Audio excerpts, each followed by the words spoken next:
Hi, I'm Rob Sanders, the co-founder of Door digital due diligence platform.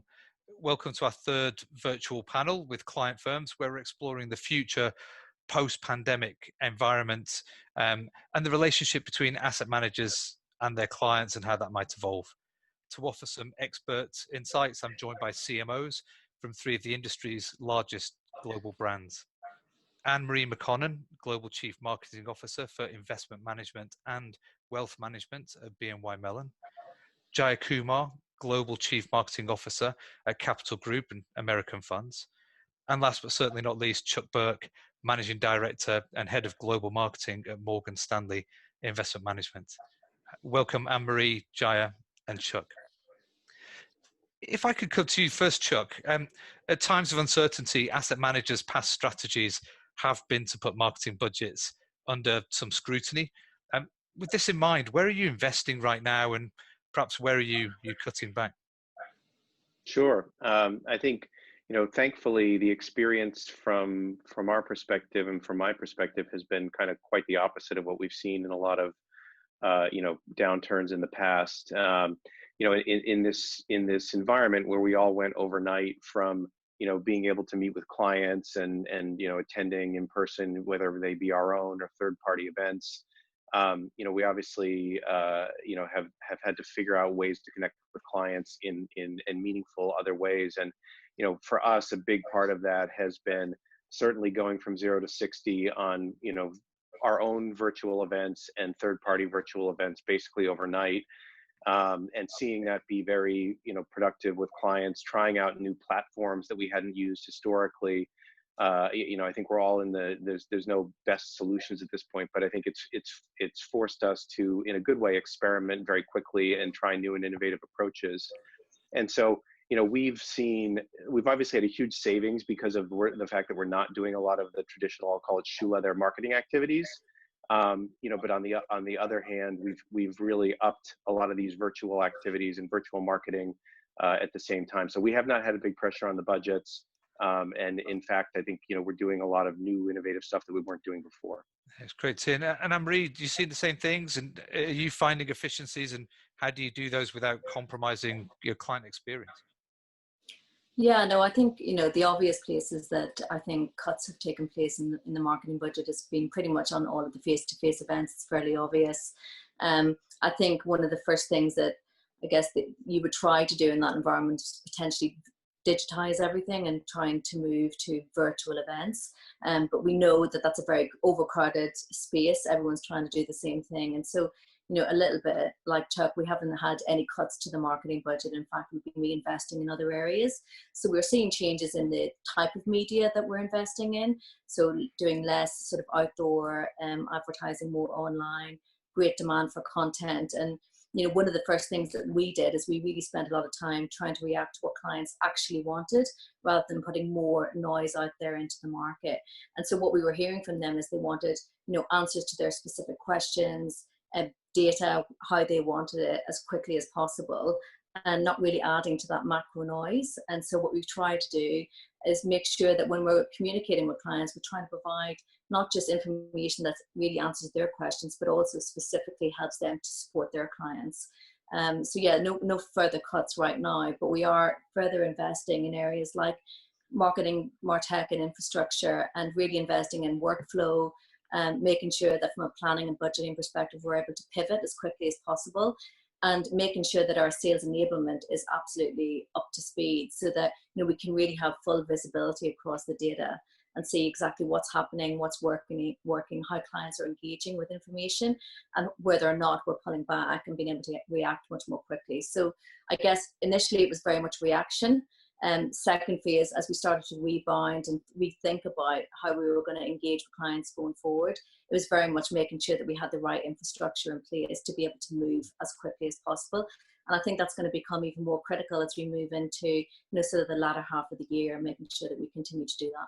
I mean, it certainly seems like digital data client enablement has taken a big leap forward. And Jaya, I mean, do you think this is something which is, COVID has initiated, or do you think it's accelerating trends that were already well underway?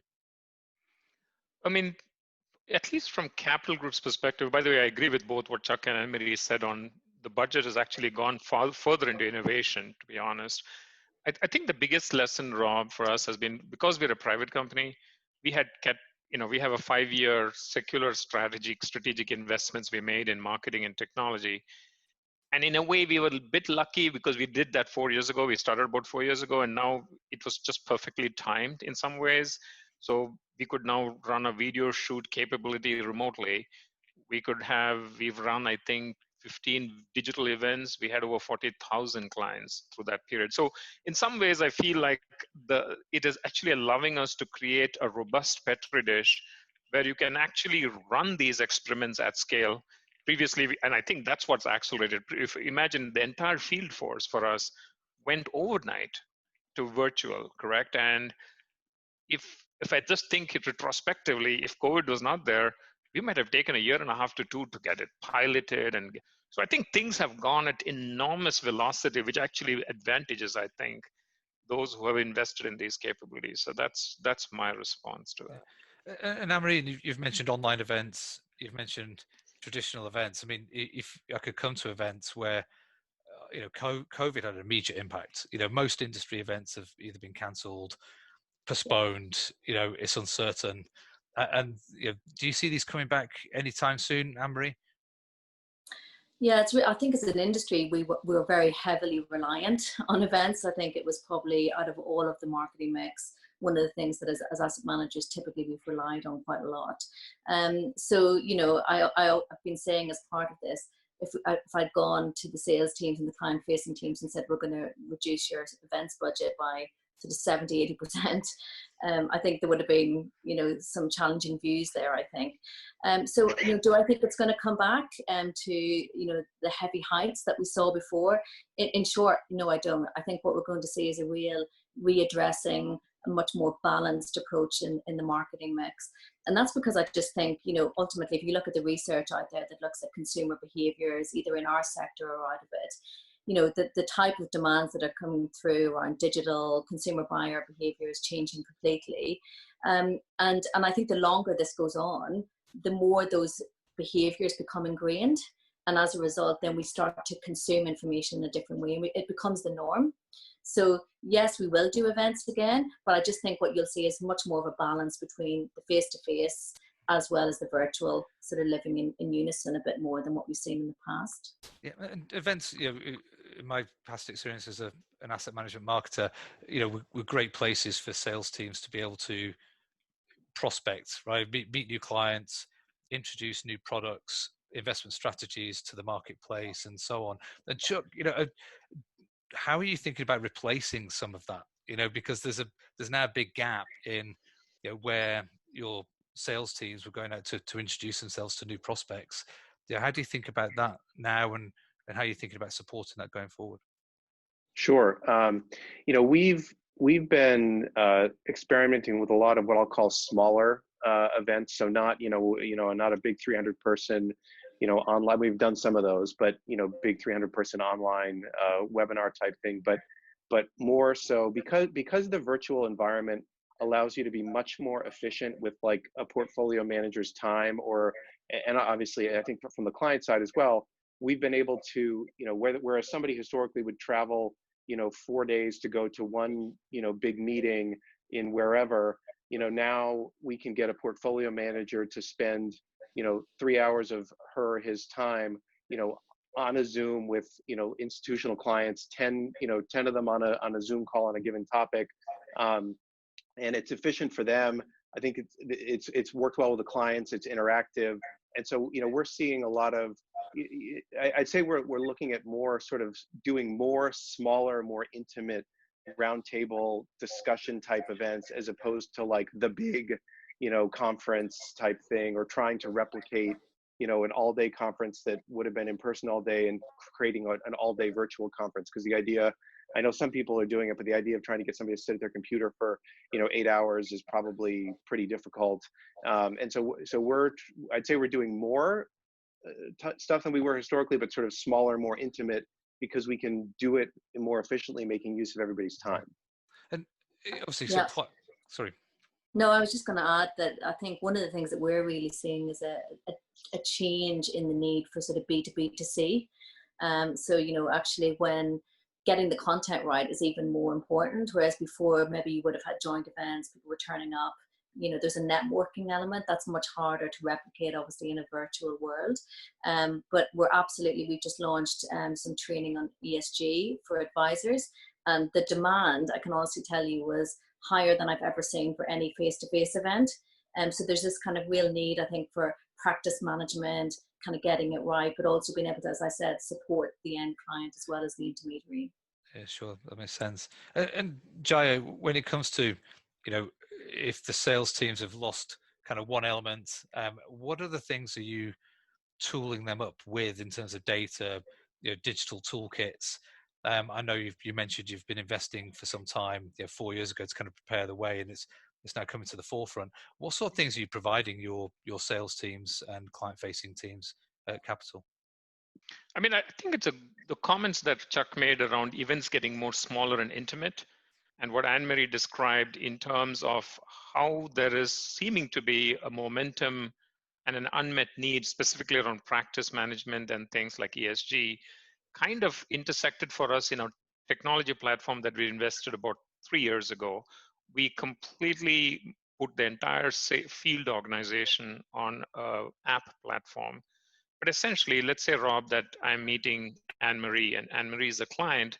Before I meet Anne-Marie, all the data around that is relevant around Anne-Marie, her interactions in social media, her home office perspective, her birthday, and anything else that is material for relationship building, pre, during, and post a meeting, we put into a platform. So the entire sales organization moved away completely from a physical ecosystem, and I'm able to actually interact with you, little things like in the meeting. So first of all, I'm much more well prepared in coming into the conversation. I know, for example, Anne-Marie went to the website, did the following service call, had a perspective on BlackRock, and had a point of view on our funds. I have all of that for the last 3 months. So I'm much more, and this entire thing is done on an intelligence platform, so we don't have to manually do it. Number two, in the meeting, we just changed the discourse. It has become like a Google search Q&A dialogue. So when a client asks a question, I can type the question through voice, and it literally goes into the system and picks up the things that is most material, and I can email it right then and there. And then post-sales, we no longer have to type our meeting notes. It's voice activated. So I just say, hey, Nadia, I had a great meeting with Anne-Marie. Here are the topics. It distills it, it percolates it to the ecosystem and tells each one of them what the follow-ups are. So I think that engine is about 25 months now in the company, and has incredibly well served us during this period of time. That's fantastic. And Chuck, we've got that data and enabling sales team with data. Are you seeing more appetite amongst your client-facing teams for data on client intelligence, client insights? Absolutely, absolutely. And I think, you know, we've been doing it for several years, and I think our models are getting smarter. You know, we've also hired. I mean, we hired a senior guy from Google a little over a year ago, and we've been, you know, we've got a data science center of excellence within the broader Morgan Stanley franchise, and so we've been spending a lot of time around that space. And I think the good news is, going into it, a good number of folks were very skeptical of the salespeople would, and we all know this is like the age-old story. Will they buy into it? Will they think it's, you know, crap, or et cetera? And I think we've really seen more and more buy-in from more and more of the organization globally. The reality, you know, we run a very global business, both on the institutional and the intermediary side. You know, the data that we have available to us that we can buy does vary by client segment and by jurisdiction, and then there's further complicating privacy laws in different places. But I would say that there's very much an appetite to do what we can with what we are able to collect to, you know, gear the salespeople in the direction that we think is going to be most productive. But then importantly, making sure we're learning and really constantly looking at what's working and what's not in these models. And so it's a big part, and getting bigger as a part of what we do. Anne-Marie, just to come to you quickly, Jai mentioned the ecosystem. I understand for some time pre-COVID, you were starting to think about how you join together sort of service, communications, client engagement, you know, all the different touch points. reshaping that BNY Mellon. Has COVID, I assume, accelerated those plans? Could you share how the shape of the teams are changing, what sorts of things you're putting in place? Yeah, sure. So, I think what we're really seeing is demands on some teams is much, much greater than on others. So obviously content, there's been a lot of demands on those teams, operations, on data, and obviously on product, and being able to provide that information as quickly as possible. So, in terms of how I see the teams being shaped in the future, is much more greater investment, obviously, in digital client experience, the data teams, the product teams, but also a real kind of sense of getting back to basics and being able to do some of the basics, even things like RFPs, really, really well. Much less of a cut and paste, but more tailored towards the end client and what they need. So yeah, we're seeing a real shift in all of that. And from a client experience point of view, a huge amount of it is around obviously data. We know that clients want a lot of data. They want it, business day 2, not business day 30. Not in arrears, like we do with some of our fact sheets today. They want to be able to have greater access to our portfolio managers. And when they come on to our websites, which I think for asset managers today, in general, is pretty much mostly glorified sort of online brochures. Actually, a lot of our clients can get, the information on the funds in data aggregated sites, etc. So they want to be able to go deeper when they come on to asset manager websites and be able to really find information that they can't find elsewhere in some more of those independent and aggregation sites. So a lot of our client experience work has been around making sure that we excel in the basics, but also making sure that we're providing better access to insights, better data, much more quickly in a format that they need. Yeah. And Jaya is seeing the same sorts of things at Capital, building the same sort of, advancing the same sort of platforms there? I mean, I think when again back to sometimes it's called luck if you call it on timing. We invested significantly in what is called cognitive graphing, which is essentially a Google-based platform that basically says, "Hey, Rob came last time, did this. He left our website at this point in the journey. So next time Rob comes, I'm not starting the conversation from ground zero again. It's almost a continuity from where you left us last time." And I think to Anne-Marie's point, they rarely come and look. They don't want a product brochure, correct? They are looking for an insight, or potentially they are trying to say, "Hey, I have this problem. How do I search and deal with it?"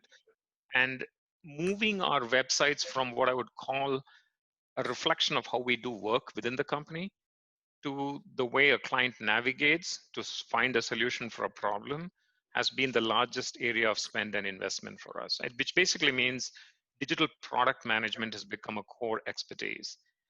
It is a role that never existed before. Digital journey management.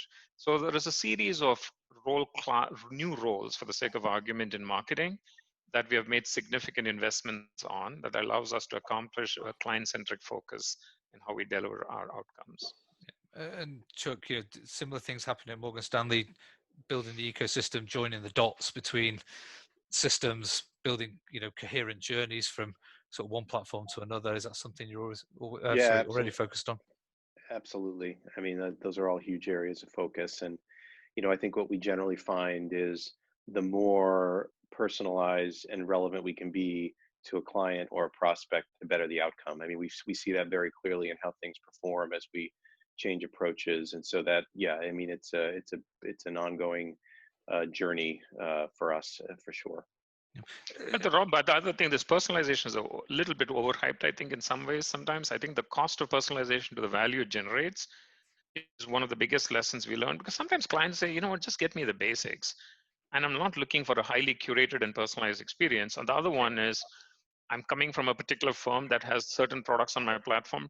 Don't show me products that are not relevant to my platform. So I think there is a degree of personalization and a value curve around that personalization that's with the magic is at that intersecting. I think that's right. I mean, I would just share one anecdote. We launched about a year ago these, we call them dynamic emailers. So it's in concept not that complicated, but on a quarterly basis, any financial advisor who holds our products gets an email that is relevant to them, that it contains only information on products that their clients hold, that we obviously manage. And we serve up insights that we think will be relevant to them based on, how they interact with us digitally. Those emailers have been more popular than anything we've done over the past couple of years. And the feedback from the advisors has been like amazing. And it sort of, back to your point, it sort of treads the line, if you will, between being too customized and not enough, because it's scalable. It can be done in a systematized way. It doesn't require human touch, but it's personalized enough that it's clearly cutting through a lot of the other stuff that people are seeing based on what we see. Anne-Marie, the same, tailored communications, personalization versus, scale. How are you dealing with those challenges at BNY? Yeah, I mean, I think what we're trying to do is, I guess fairly obviously trying to automate as much as we possibly can. I guess the tasks where, it is possible to do that, and making sure that we have our sort of teams on the ground that are able to provide those sort of true value add service that only a human can provide. So you can bring in all the technology in the world, but really you need to make sure that you can couple that with sort of enterprise-wide changes to processes, how you organize your work. And that's something that only a human can do, because they really understand the clients and they're able to understand and manipulate the technology. So I think for us, it's a combination of making sure that we automate and we do that effectively, but also combining that with the kind of, I guess, the human element of it that's going to be able to provide the necessary tailoring, being able to do it in a really effective way. And I've kept you long enough. Just final thoughts. What do you think will be the biggest long-term impact of COVID on asset manager marketing, Chuck? Sure. I mean, I think this has shown that people really value very high quality content, and less being more in that vein.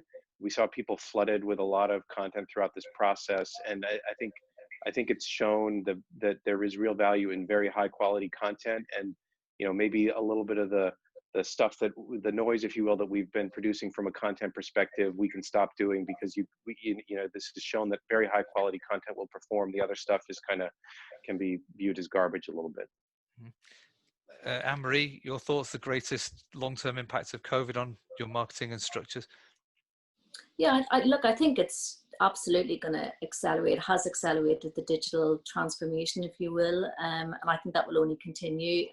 All of us were working on digital and MarTech well before this, as we've all talked about, but this is definitely going to accelerate that program. I think we will see a shift in the type of investments that people want to take part in. We know that ESG is on the rise, and that's going to continue. And I actually think the type of investors will also change. I think you'll see more inclusive investment, more people wanting to build back better and using investment as a way of doing that. And I think as marketers, what that means is ultimately you're going to see much more purposeful brands coming through, and stewardship playing an even more important role in the tone of voice of brands, but also how we communicate to our clients. And I think that, that tailored approach, being able to provide good data to your clients as quickly as possible. So I think, again, you're going to see an acceleration of asset managers really prioritizing that in their businesses, and having to focus our attention on that a little bit more quickly than we would have, I guess, before. And finally, Jaya, your thoughts? I mean, we see three big mega trends. Trend one is, I think there's going to be a premium for human interaction augmented with a digital capability. In fact, interestingly, what we are starting to observe is people are yearning for a human interaction as much as we think they don't. But if the interaction is augmented with IA or machine learning and intelligence, that interaction has a massive multiplier. So that's number one trend. Number two is similar to what Anne-Marie observed. Women as a target audience in the financial industry has been poorly served. You can call it under the broader remit of ESG, but there are certain underserved populations that the asset management industry in general have not done a great job. And so I would think that would begin to significantly change, largely driven by the fact that women are going to run, control, and manage more money in the next decade. And third, I think there is a generation of new advisors who are going to come in, but I'd say 30% roughly in the next 5 years, that have grown in a completely different ecosystem from the advisors that we are traditionally used to engaging.